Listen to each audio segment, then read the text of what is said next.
Recently, Kit Guru was in Berlin, Germany with Intel, where we learned all about their new mobile technology, codenamed Lunar Lake, or Core Ultra 200. While we were with Intel, we saw Robert Hallock, formerly of AMD, telling us all about Intel's new technology, and that was an interesting experience. We stuck to tradition and ate some pretzels, then we got on a train and travelled across town, stopping off to buy some traditional German souvenirs, and we met up with ASUS for another briefing. And we saw their very latest Zenbook S14, powered by Lunar Lake. In fact, this very model of laptop. And now I've got my hands on it, it's time for a review of Intel Lunar Lake.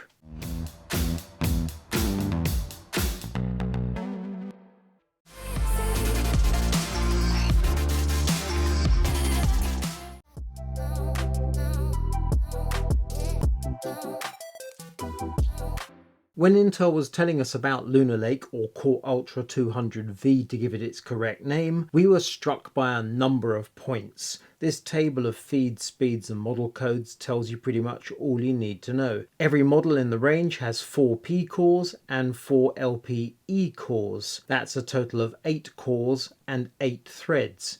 Intel has given up on hyperthreading, or SMT, and you can see the difference between one model and another pretty much comes down to clock speed. Some models use Intel Arc 140V graphics, while others use Intel Arc 130V. As the name suggests, 130V is a cut down version of 140V. There are also differences in clock speeds that affect the processor cores, the GPU cores, and the NPU, the neural processing unit that drives the AI side of things. When it comes to memory, it's on the package. You either get 16GB or 32GB, but in each instance LPDDR5X rated at 8533 across the board. And you will note the power is incredibly low. The Core Ultra 9 288V at the top of the stack has a base power of 30 watts, and immediately below that every other model has a base power of a mere 17 watts. Maximum turbo power 37 watts. The control software used by ASUS, called My ASUS, does not affect the power profile for once. It merely changes the fan speed. The power in these processors is going to be universally very low. And I'm quite sure that'll be true no matter which brand of laptop you buy. So Intel's made some significant changes from the Core Ultra 100 or Meteor Lake. Instead of having P cores, E cores and LPE cores, we've now got just the 2 types of cores. We've lost hyperthreading, and the emphasis is on both efficiency and AI. Part of the reason there is to increase battery life, but Intel is also very interested in raising the performance of the AI side of things. They are also very excited by their new Arc graphics, or Xe2. In essence, the graphics have got more of absolutely everything compared to the previous generation of Xe, and the consequence is that Intel claims this is a laptop that can do pretty much anything, far more than you might expect from a thin and light, including decent gaming performance. Intel was keen to point out that they've taken the fight to AMD, their current bitter rival, and they were also keen to point out how they have basically crushed Qualcomm's Snapdragon X, which uses ARM technology and a different version of Windows on that ARM hardware. Perhaps the most curious thing about this Lunar Lake processor, or Core Ultra 200V as I need to get used to calling it, is that it's not actually made by Intel. It is entirely manufactured by Taiwanese company TSMC, designed by Intel but not made by Intel, and that's a first in my experience.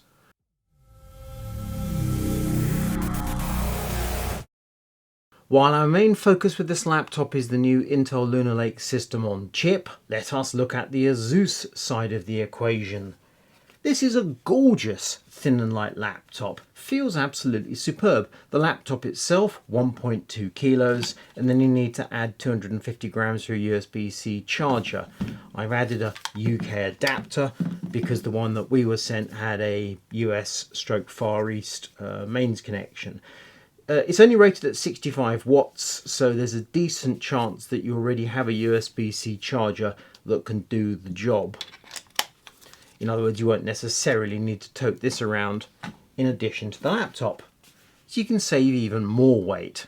Depending on where you measure the thickness of the laptop, it's 11.9mm to 12.9mm in thickness, dimensions 310mm by 215. The screen is 14 inches on the diagonal, has a resolution of 2880 by 1800, it's what ASUS calls 3K, has a 120Hz refresh, and it's an OLED touchscreen. 3D Mark took a little while to respond, but it is opening as you can see. You'll have noticed in the early part of this video there was a screensaver running on the laptop. That's set by default. It's the first time I've seen a screensaver on a laptop in I don't know how many years. My guess, and it's only a guess, is that that has been set to save the OLED screen from burning, and I quite like that idea. The chassis uses a material that ASUS calls ceralumin, which is a hybrid of ceramic and aluminium. I don't much like that name, however the material feels absolutely great and it looks spectacular. The processor inside this particular model is an Intel Core Ultra 7 258V, but as I've already shown you, that means it has 4 P cores and 4 E cores, just like every other model in the range. The graphics are Intel Arc 140V. The model we have on review is not exactly the same as the models that will be put on sale. The SSD in this laptop is a 500GB Samsung PM9C1 Gen 4. You can expect to see 1TB SSDs in most retail laptops. Similarly, we've got 32GB of onboard Micron LPDDR5X memory. Many retail models will start with 16GB with 32GB coming through in the future. Wireless is ASUS Wi-Fi 7 tri-band and it has Bluetooth 5.4. In terms of ports and connectors, they're mainly on the left hand side with the solitary USB Type-A on the right hand side. On the right hand side we have a USB 3.2 Gen 2 Type-A. On the left hand side we have a full-size HDMI 2.1, two Thunderbolt 4 Type-Cs rated at 40 gigabits per second, and an audio combo jack. Personally, I think this laptop would make much more sense if it had a Thunderbolt on this side next to the Type-A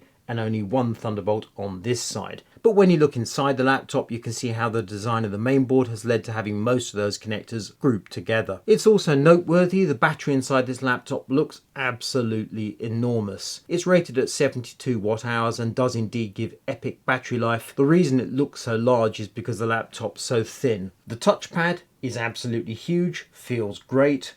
Keyboard, lovely to use. Very short travel, but I like it. Much more so than the Qualcomm Acer that I reviewed very recently. This is a laptop I'd be happy to travel with. And what about the webcam?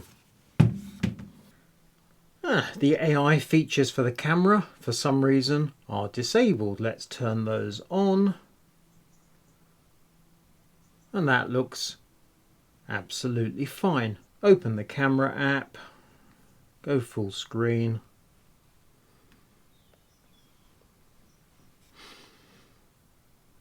It's 1080. Hang on, why is the framing thing over there? Don't understand. Oh.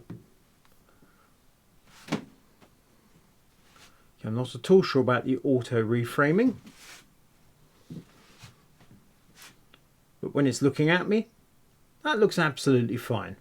If you're looking for a new chair, then you should definitely check out Booley's. I'm currently sat on their Ninja Pro gaming chair, which is one of 3 models from their gaming series alongside the Elite and the Master. So if you're looking for something new to stick in your setup that you can sit on and game and work, then I recommend definitely checking out boolies.co.uk. And let's see what the Zenbook S14 does when it starts working for its living. This is one of those clever little USB power meters that I saw when I was with Intel in Berlin. So I bought it, had to come from Amazon US, cost me 30 quid. And we can see in watts we have the power going into the laptop. Nice little gadget. The ASUS software is set to standard fan profile. Let us do a quick run of Cinebench 23.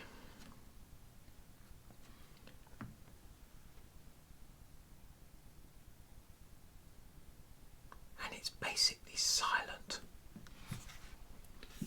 And as we run Cinebench R23, I hold the laptop up next to my mouth.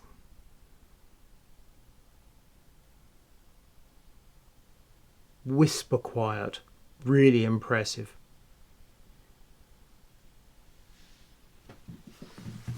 Okay, stop that. Switch over to performance mode. And you can certainly hear that ramping up.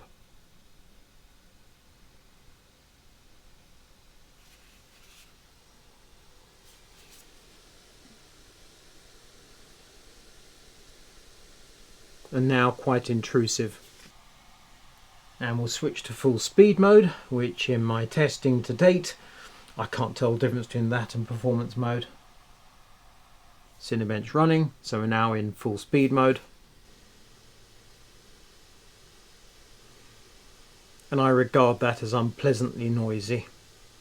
I mean, I've certainly heard worse in laptops, no argument there, but whisper mode is just lovely. And let's take a look at a few performance charts running the new Zenbook S14 with Intel Core Ultra 7 258V in standard mode. So we can expect the CPU to run sustained at 17 watts. In Cinebench R23 it's towards the bottom of the chart, however it comfortably beats the PC Specialist Fusion 14 which used an Intel Core i7-13700H running at 18 watts. Clearly the new processor is significantly more efficient. Cinebench R23 single core, the Zenbook S14 shoots up the chart. It rather looks as though a single core of the new processor has exactly the same performance as the previous 13th gen processor, whilst using much less power. Top of the chart by a narrow margin we have a very grunty AMD. AIDA64 memory bandwidth. Good gracious, the figures for these new laptops are absolutely extraordinary. In second place we have the ASUS Swift 14 which uses LPDDR5X and an 8-channel memory controller. The Zenbook S14 tops the chart but it does it in a very different way. Also LPDDR5X, memory rated at 8533, but the read speed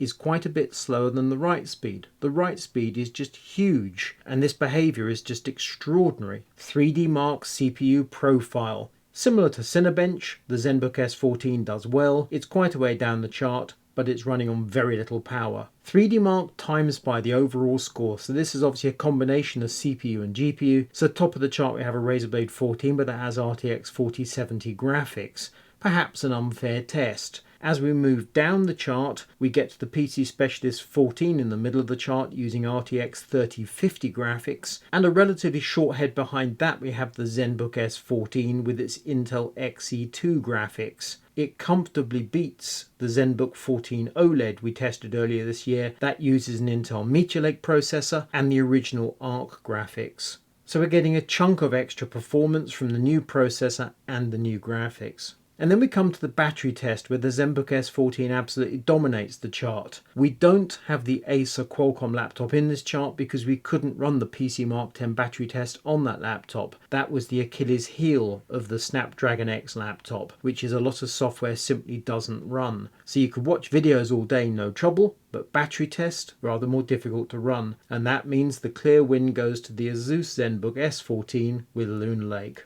And then we have some UL Procyon Compute Vision AI benchmarks. We only have a very few points of comparison here because this is such a new thing in our world. The first test is running Float 32 on CPU. We're using Intel OpenVINO for the ASUS Zenbook S14. We're using Microsoft ML for the ASUS Zenbook S16, which has an AMD processor, and we can see the new AMD laptop beats the new Intel laptop quite comfortably. In CPU Float 16, the roles are reversed. In GPU Float 32, Intel takes the win from AMD. Intel integrated graphics are better than AMD integrated graphics in this test. And in the GPU Float 16 test, Intel crushes AMD. The UL Procyon Compute Vision running on NPU. This throws up something interesting. The test does not support the NPU in the AMD processor, so it doesn't even run. And we see a dead heat between the ASUS Zenbook S14 with Lunar Lake and the ASUS Swift 14 AI with Qualcomm Snapdragon X Plus. You'll notice I didn't put up any charts for games. I've got the laptop set now with Far Cry 6. It's set at 1920 by 1200 because of the aspect ratio of the screen,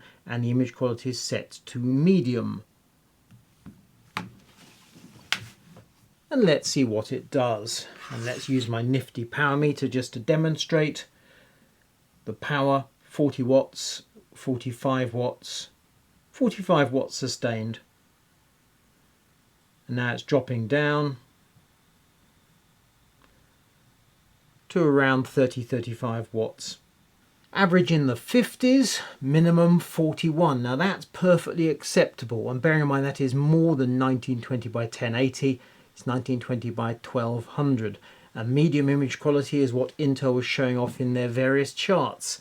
So that gives some credence to what Intel's been saying. The thing was that when I was using a second screen to capture video, it was clobbering performance. Also, it's doing something very strange. It was making it run in windowed mode, even though I had the software set to full screen, which I'm sure is some effect of this very large resolution panel. So, gaming performance.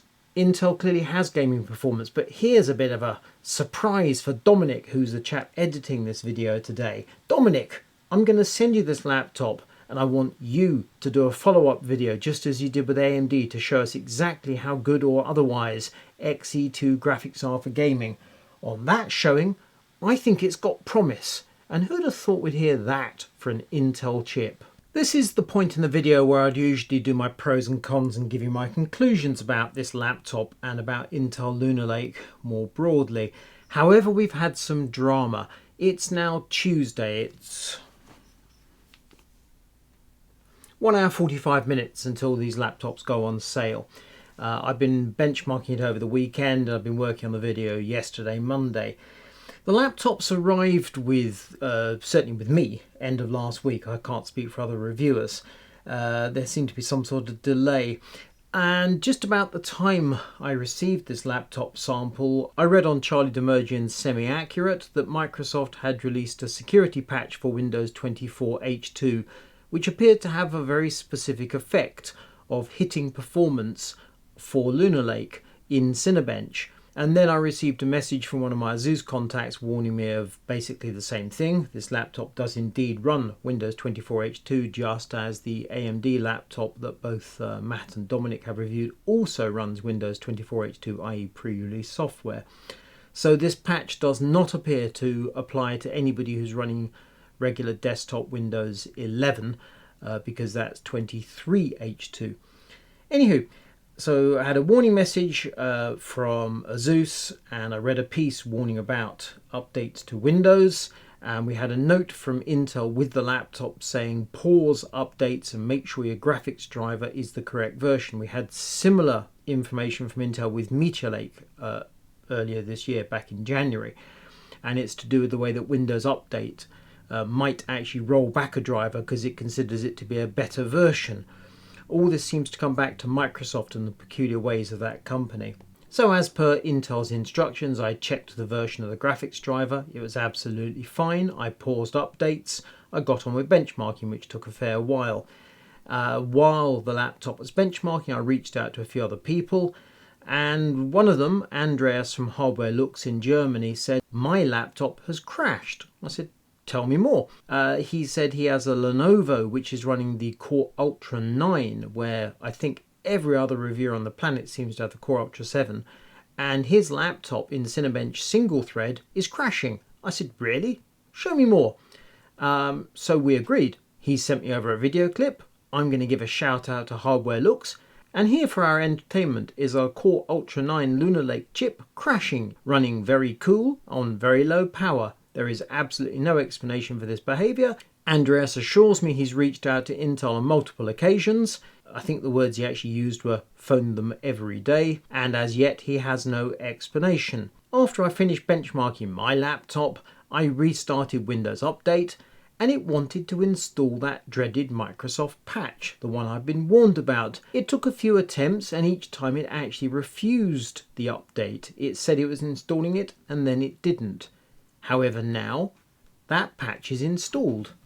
Right at the top of the screen there, 504.30.80. In the single-threaded test I showed you in my chart, we scored 1859, which clearly falls very close to 1900. And there we see a score of 1819. So, frankly, that's within the realms of repeatability. 1859 drops to 1819. And on that showing, Microsoft has not clobbered Lunar Lake with this mysterious security patch. If asked to take a guess, this is what has happened. A week ago, Microsoft released a patch for 24H2. It turned out that had an effect on Lunar Lake. Whether that was deliberate or not, No idea. I imagine behind the scenes Intel's kicked up one heck of a stink, and I suspect that the inner workings of that patch have been updated. As I say, I tried to install that patch a number of times and it wouldn't go, and then it did. And this is the result. So this version of that patch, it seems absolutely fine. What would have happened had I run it last week? I cannot possibly say, but there's definitely something curious going on. And now we can get to my pros and cons and finish up this review. Pros, the good points: stunning battery life, impressive Wi-Fi 7 connectivity, dual Thunderbolt 4 ports, and the chassis is compact, light, and has a classy appearance. Cons, the negatives: whatever's going on with Microsoft and Intel behind the scenes, I don't like it, it causes me concern. Secondly, I'd prefer if this laptop had one Thunderbolt 4 port on each side rather than two grouped together. Overall, I like this laptop a lot, but Microsoft has given me pause for concern. My final score, 8.5 out of 10, and worth buying. Do please head over to kitguru.net to read our reviews and look us up on TikTok.